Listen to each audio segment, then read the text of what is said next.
Oui, chers concitoyennes, chers concitoyens, nous nous engageons à respecter les accords de Paris. Et pour ce faire, nous allons mettre en place des incitants fiscaux et des prêts à 0% pour les particuliers et les entreprises qui passeront aux énergies renouvelables. Et pas si vite. Ça fait des années que j'investis des millions dans ton pays pour permettre à tes concitoyens d'avoir du gaz et du mazout. Et demain, tu veux qu'ils passent tous aux énergies renouvelables? Tu imagines combien je vais y perdre? Ok, tu as investi des millions, mais tu en as gagné combien? Et en plus, la Belgique s'est engagée à Paris en 2015 à limiter le réchauffement à 1,5 degré. Et ce n'est pas avec ton pétrole que je vais y arriver. Engagé, tu me fais rire. Il n'est même pas contraignant ton accord de Paris. Si tu ne le respectes pas, qu'est-ce qui va arriver? Quelques petites manifestations, mais toi, qu'est-ce que tu vas y perdre? Et le Green Deal, hein, qu'est-ce qu'on en fait? Avec tous les collègues de l'Union européenne, on s'est engagé aussi à moins polluer. Attends, c'est toi qui vas dicter mes décisions peut-être? Tu fais ce que tu veux, mais moi, si tu m'empêches de faire du profit dans ton pays, pour pouvoir favoriser tes énergies renouvelables, je te sors ça. Ça? Tu sais ce que c'est, ça? Oui, enfin, mon cabinet m'en a parlé, mais... Ça, c'est le traité sur la charte de l'énergie.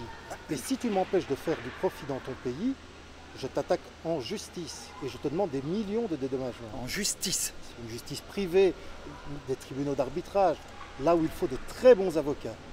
Et tu en as? Non, mais des millions...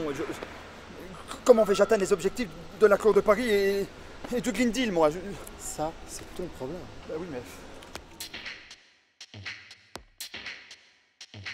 Le traité sur la charte de l'énergie, parce qu'il protège les multinationales, empêche la mise en œuvre des accords de Paris et de Green Deal européen. Alors il est en cours de renégociation pour le moment, justement pour essayer de le rendre compatible avec ses engagements écologiques et sociaux.